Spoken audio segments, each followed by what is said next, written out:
Welcome to another episode of Off the Leash, brought to you by the Racing Post in association with Premier Greyhound Racing. A week to catch our breath after a hectic week last week. No big finals to look forward to, but we are going to review and, more importantly, give you the best bets of the week. You join us here on the Racing Post YouTube channel. Do remember to like, comment and subscribe, and hopefully you followed in the main man with his crystal ball. The Bullen crystal ball was in full working last week. Tony Bullen, as ever, joins us. Tony, how are you? Yeah, very good indeed. As Hannibal used to say in the A-Team, I love it when the plan comes together, Dave. Well, indeed, a plan did come together last week. Absolutely fantastic tipping from yourself. Roll the tape. Right, it is that time. Best bets of the week. Anywhere you like this week. Tony, where are we off to? Yeah, Romford Friday. It's a half-decent supporting card. And I like On the Run Eden in the 928. Dave Lee's dog just lost his way a little bit. He had a real purple patch last month and in July. But he's got a great makeup on the inside. XV Striking 2, Bombay 0. Are not really lid pingers. I know Bacon Rolls, a game as they come, and Pro Parker's an handful when he gets on the bunny. But I think this is a great opportunity for On the Run Eden in that 928. And another one I think will run well at a price against the Union Rebel dog in the 744. Tally Ho Socks. Stick him in second to the field. I think it's a perfect race for Tally Ho Socks to be in the first two here. So they're only two plays at Romford Friday. Right, there you go. You usually only ask for one. Tony's that confident he's giving you two this week, which is marvellous. So all the action at Romford on Friday night. I'm going to go to the supporting card on Monday night at Nottingham. We've got the Birmingham Cup final and the St Ledger final. Couple of other finals on the card, and in the Arena Racing Company Standard Trophy final, 500 metres here. A dog that's not won for a while, but I'm confident he's the fastest dog in this race. There's not a great deal of speed on, and he got beat in the heats last week, which I think I said this last week as well about a dog that got beat. We might get a price about Racket Hall Brute in the standard final. Kelly's Emerald on the inside, Kelly's Emerald for Jason Gray. Got the early pace. I think that one will lead in the red jacket, and Racket Hall Brute could just tuck in on the rowing behind, and I think get back to winning ways. So one for the champion trainer there, Mark Wallace. That is the 7:27 on Monday night, the standard final. Of course, a brilliant night of racing at Nottingham with two Cat 1s, including the St Ledger final. I think Racket Hall Brute could be a good night for Mark Wallace. I think that will be one of his winners, Racket Hall Brute for me. So Monday night for me, Friday night for Tony. What a superb tipping performance from our man, Tony Bullen. Do remember to get involved with us here on Off the Leash. We want to hear from you. If you're watching us on the Racing Post YouTube channel, or you might be watching us on the Racing Post Facebook page, our grounds Facebook page, which has got a good following. We'd like to hear from you. Get involved. Hopefully you followed Tony's tips last week. What did you make of last week's big finals? There was plenty of them, and we're going to dive straight in. We're going to go chronological order as well, Tony, and we're going to start at Yarmouth. We're going to the Seaside on Wednesday night. All eyes was on Romeo still. He was in trap 1. He broke the track record previously, and he was brilliant once again. Another success, back-to-back successes in the East Anglian Derby for Patrick Janssens. There was £15,000 up for grabs here. It was the Click Competitions East Anglian Derby final. Romeo still in 1, was the favourite and was your winner. Burrows Charm in trap 3 second. Brindle Bully in the stripes back in third. Just a ball of speed, this dog. Yeah, he was a warm anti-post favourite from the get-go, and rightly so. The long run to the turn plays to his strengths. As I say, if a track like Bellevue was still going, that would be tailor-made for a dog like Romeo still. What did surprise me and fascinated me, I thought he'd drift off markedly being drawn bang on the rails because of the pace that he shows and the tricky second bend at Yarmouth, but he didn't. He really drove it lovely off the second bend, and that's where he just put this race to bed, Dave. He opened up a healthy advantage, little bit of schmozzle in behind, but the race, the damage was done, that ferocious early pace that Romeo still possesses. And the time was there, although it wasn't a vintage Yarmouth Derby, the dogs have been putting up the time, so all credit to the winner. Yeah, always a big competition. All credit to Romeo Still, Dave Firmager, British breeder and owner as well, enjoying, just year after year, huge success. Another big win for those guys. 27-17, the winning time there. And we look forward to seeing him over 4 bends again. So at the start, he's going to take some holding with that huge early pace. Right, let's move on then to, speaking of early pace, Romford, exactly where you need to get the start right and have the early dash. The £10,000 Coral Romford Puppy Cup, the Stars of the Future, were on show on Friday night. But all eyes, of course, were on the 8-on favourite Magical Luca. It equalled the track record in the first round, won by 7 lengths in the second round. Surely, he just had to do it right at the boxes. Trainer Kevin Hutton, owner Pat Guilford, but it wasn't to be. Let's take in the final then. Scooby Diamond in trap 5, 24-20. Droopy's all the way in trap 2. Magical Luca in trap 3. Any given Friday at Romford, Tony? Yeah, indeed, Dave. I mean, if you watch the race, as the hare's on the move, you see Magical Luca, he sets himself and goes, and unfortunately the hare hadn't reached the boxes and he's had to reset. Traps have opened, he's missed the break. You could see the pace that he's tried to show to get back into the race. But this is the problem with a pup that's destroyed the opposition week in, week out. He's never seen another dog, and the inexperience came into play when he was looking to challenge. He just didn't know where to go. And that's the problem. He's a phenomenal dog, but when you've got a pup that's never been around dogs, there's what occurred at Romford. And all credit to the winner. Started off in graded company at Monmore, got to the front, and you don't need to be doing track records. You can win a big final in a moderate time. But Magical Luca, he'd have learned a lot from that though, Dave.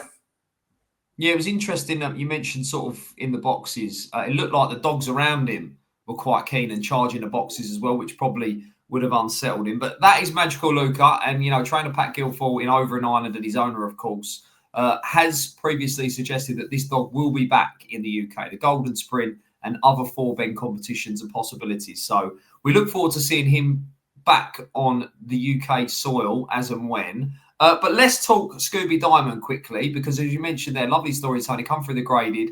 Nathan Hunt, of course, used to be a Romford trainer. Then he was dual attached, Monmore and Romford. Now, purely Monmore, but he's still kind of a local trainer, although his kennels are not local. A lovely moment as well for the Scooby man, Steve Noble, Craig and Neil, the other lads involved, and people who kind of go to the well and keep putting into the sport. No one deserves to win these big competitions, but Steve Noble, I called him the Scooby man on the night when I saw him at Romford. It's nice to see him have his moment in the sun.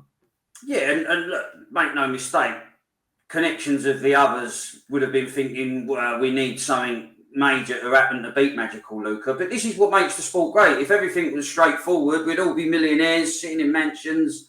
But this is the beauty of sport in general. You've got to get it right on the night. And Scooby Diamond, he won the early battle and he stayed out in front.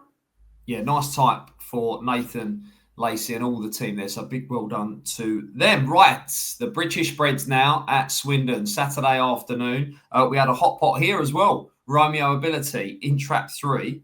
But it wasn't to be for the odds-on jolly here either. This was the £10,000 BGBF 2-year-old Produce Stakes final, and it was one for the locals here. Eagles Respect in trap 2, 28-14. Romeo Ability in 3. And Malcolm Bosch, we got the 66-1 each way money in trap 6. Of course, the winner and the third, litter mates as well. Angie Kibble, Jonathan Miles doing the business here, and this was a nice performance. Yeah, we touched on last week. I couldn't believe how short Romeo Ability had been put in. I know he had beaten Eagles Respect in the semi-finals, but we said track 1 would be the key to the race and showed a nice bit of early pace, did Red, to get up on the inside. And all of a sudden, Eagles Respect has turned in front of Romeo Ability. And this fella's strong as an ox. He doesn't relent at any stage. And they should have been a lot closer in price, in fairness. Obviously, track 1 needed to really cut loose because he's vulnerable to a strong assault. But once Eagles Respect had turned in front of Romeo Ability, that was race over, in fairness. And all credit to Malcolm Bosch, litter brother. Bit of crowd in the latter stages, those fading away. But he stayed on really well to third to get the each way money. Yeah, 2 big upsets then. Eagles Respect doing the business for Angie Kibble. Not quite the 14-1 that Scooby Duchess was. She obviously just banged out and made all, but the bitch winning at Romford, Eagles Respect here, the future for Eagles Respect and the third. We look like we're going to see them over 6 bends, and I'll make them right as well how strong they are. Yeah, without a shadow of a doubt, I think they'll make a smooth transition to the 6 bends, the pair of them. Okay, right. Now we roll into Monday night, and this is what it was all about. The Staying Classic, the St. Ledger, which was supported by the £12,500 Arena Racing Company Birmingham Cup final.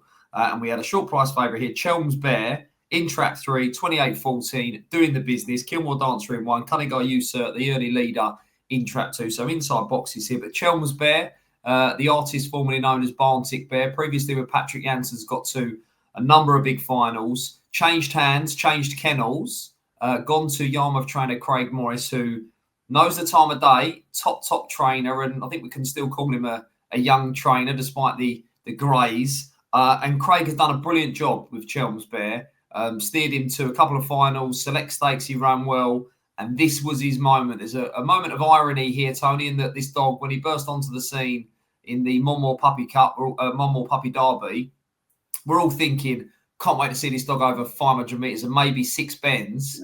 And his long-awaited success, his much-deserved success, come over the 480 at Nottingham. Yeah, exactly.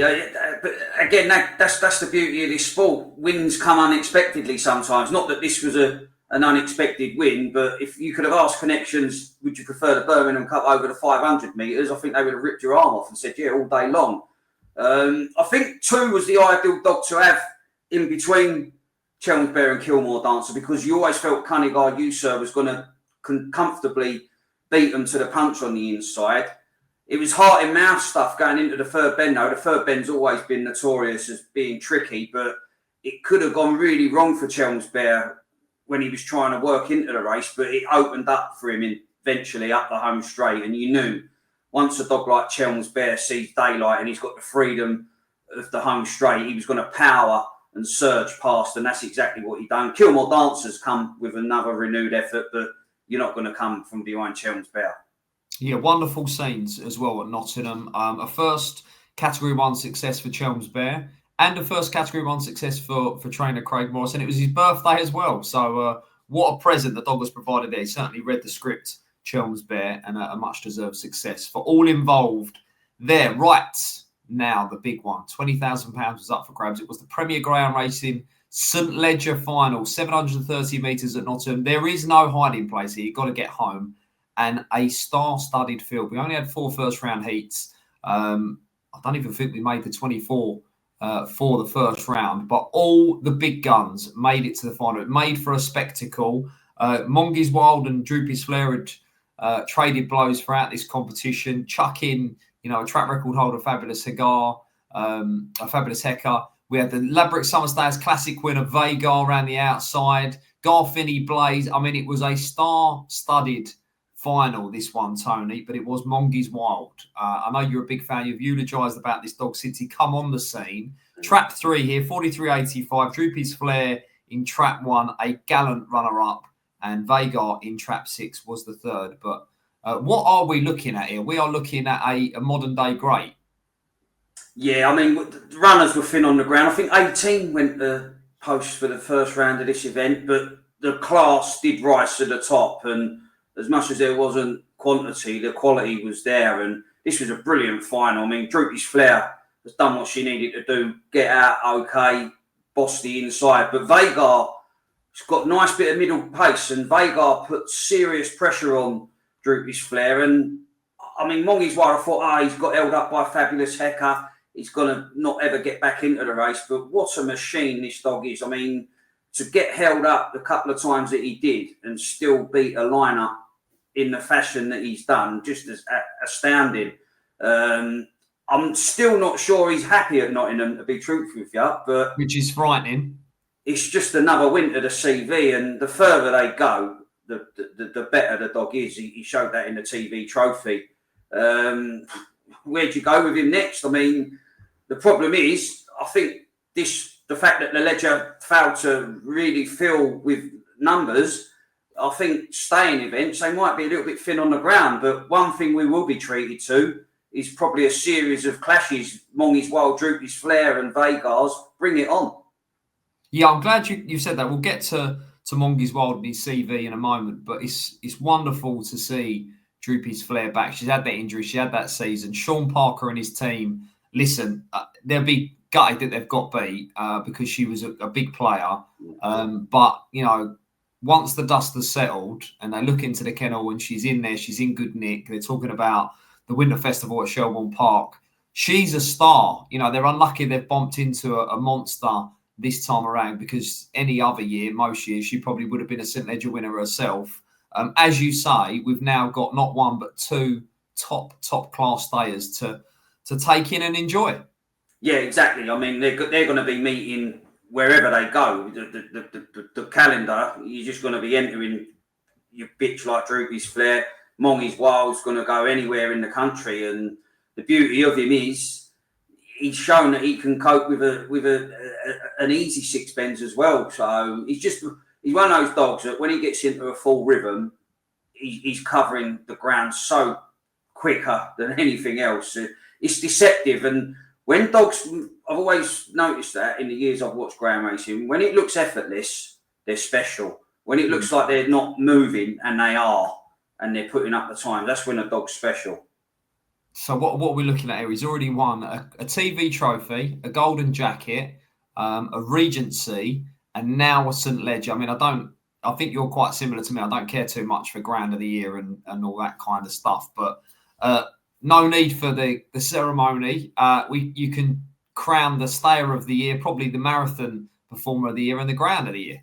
Well, yeah, I presume Cesarich, Central Park will be on in the offing. I think Central Park would be suited to. Yeah, I mean, whatever event. The Ballyregan Bob Memorial, which is over the 740 down at Hove, that would be an absolute must, wouldn't it? Yeah, whatever event he takes in, he's going to be favourite for anyway. Yeah, brilliant. We're enjoying him. Mongy's Wild, Droopy's Flair, 2-star stayers as well. It was a brilliant final. So well done to all involved there. Another winner for the MWD partnership and the champion trainer Mark Wallace. I've lost count of how many Cat ones they've won this year alone, but we are well into double figures. So well done to all involved there. Right, I think probably on this show, our next kind of set of big competitions, we've got the Champion Stakes coming up at Romford, but we have got to focus on what is going on at Dunstable Park, because we have got the Oaks coming up, sponsored by Premier Greyhound Racing. The Scurry Cup is coming as well, which is going to run alongside that. And this weekend, Tony, we see the first wave of open racing at Dunstable Park. We've spoke previously on what we make initially of the track, but I think we're probably going to find out a little bit more when we get the faster dogs, the open race dogs. When you get dog A should probably beat dog B. Let's see what happens at Dunstable Park. We're going to find out a bit more this weekend. Yeah, 11 opens they've got obviously, as you say, the Scurry's coming up. You've got the Oaks coming up, and a couple of races that I'll just pick out. You've got Rioja Oshin making his return following that narrow defeat in the Pall Mall. He's trialled okay, 1560. I mean, again, we don't really know what the standard is going to be time-wise. I think you'll see the track record being broken left, right and centre until it actually beds in. But Rioja Oshin taking on some capable types in a sprint on Saturday. Lissan Buzz has been running really well. Back-to-back wins at Nottingham, claiming the Sculptor Ballinakil Liam. But you'd expect a dog like Rioja Oshin to show his class in the sprint. And then you've got the Oaks Trial Stakes and Avon-Gate Venus. Another one returning to action, Phil Milner's bitch. Obviously won the 2024 Empress Stakes. 28 dead in a recent prep trial at Dunstable Park. Again, I've pricing these up because they're the first batch. And you look at some of the dogs, and some ain't gone particularly flying in trials, but a rule of thumb, you just price on the dog of what they've done elsewhere. It's no good second guess, that was 60 spots slower than so-and-so a grader in a trial, because you've got to take face value form. And what I've noticed for the 480 metres, I think if you've got a fast starting railer, you've got a massive edge. It reminds me of the early days of Toaster, when to have a wide, you need to really come out, catapult out of the boxes, because the inside dogs are going to steal an advantage. We'll see how that pans out in the Oaks. But as I say, what I've seen regarding the racing, not seen colossal trouble. Dogs are getting round well enough around the first two bends, but it definitely suits in fast starting railers for me. Yeah, when you sort of canvas opinion across the board, what you've said there about a clean first bend is a lot of people are saying you're just seeing the dogs all run the bend fluently. That first bend, they're running the second bend fluently, which might kind of account for why it's what I think a fast 480, because the dogs just seemingly kind of flat out most of the way round. Listen, I think you could say every track suits a fast starting railer because it's the shortest way around, right? But I 100% agree with what you're saying, and it should look similar to the original version of Toaster, not the one we're looking at now, the original version, albeit not quite the wide track for 8 dogs, because the same people built it and it was modelled on that. So a clean, safe first bend. Let's see the open race and let's see what happens. So early Premier Greyhound Racing Oaks clues aplenty this weekend, and looking forward to seeing Rocker Oisin back in action because, you know, his trainer Kevin Hutton thinks he's the fastest dog he's ever trained. And I think he's probably right as well. If he can stay sound, it'd be a joy to watch. So he's going to be the dog to beat in the scurry, you would have thought. Looking forward to all of that. I don't envy Tony's task of trying to price them all up, but we shall see what happens. The stars are out in Wolverhampton over the next few weeks with the big open race action coming up. Right then, it is that time. The man of the moment, Tony Bullen, is with us here on Off the Leash. Sensational tipping last week, a 3-1 winning nap, a £52 forecast, I think it was, to boot as well. What have you got for us, Tony? Where are we off to this week? Well, I mean, Tally-O Sock's done me a favour running on to second place behind Pyman's goalie last time out. And I just think Paul Burr's dog, he's got a little bit of confidence under his belt. He's not got a lot of mileage on the clock. The problem is he does lack a yard of early pace, but I think the race could be run to suit in the opener at Romford on Friday night. He's got track 1. I think if he can hold his position, your likes of Roanna, Mamba, Swift Oileen, Alan the First, Uncle Ed, Whitewood Lenny, they can't all lead. And I think by the time the leaders have sorted themselves out, if Tally-O Socks can turn in a menacing position by the sprint boxes, I think we could be in business at a value price, Dave. So Tally-O Socks in the opener at Romford Friday. Okay, Friday night delight. I'm going to go Romford as well, a little bit later on the card. Moving False in the 9:28. Nice type for Seamus KL. Listen, Seamus is a trainer that travels from Hove to Romford to win, not to make up the numbers. He's got a nice team of dogs to attack the upcoming Premier Greyhound Racing Champion Stakes. And I think this dog will relish the step up in trip. So might be able to get off the front, but I do think can race handily. Got massive middle pace as well. Big fan of Moving False. I think it's going to take some stopping in the 9:28. So 2 good things, Romford Friday night. Right, Tony, it's been an absolute pleasure. I don't know if you're into your golf, but we have got a delight for you here on the Racing Post YouTube channel. We filmed a Sweet Spot special for this week's Ryder Cup. Listen, the simulator was in full flow and there was Steve Palmer carnage everywhere. But more importantly, the goodness, the Steve Palmer pearls of wisdom were flowing as well. So everything you need to know on this time around the Ryder Cup is in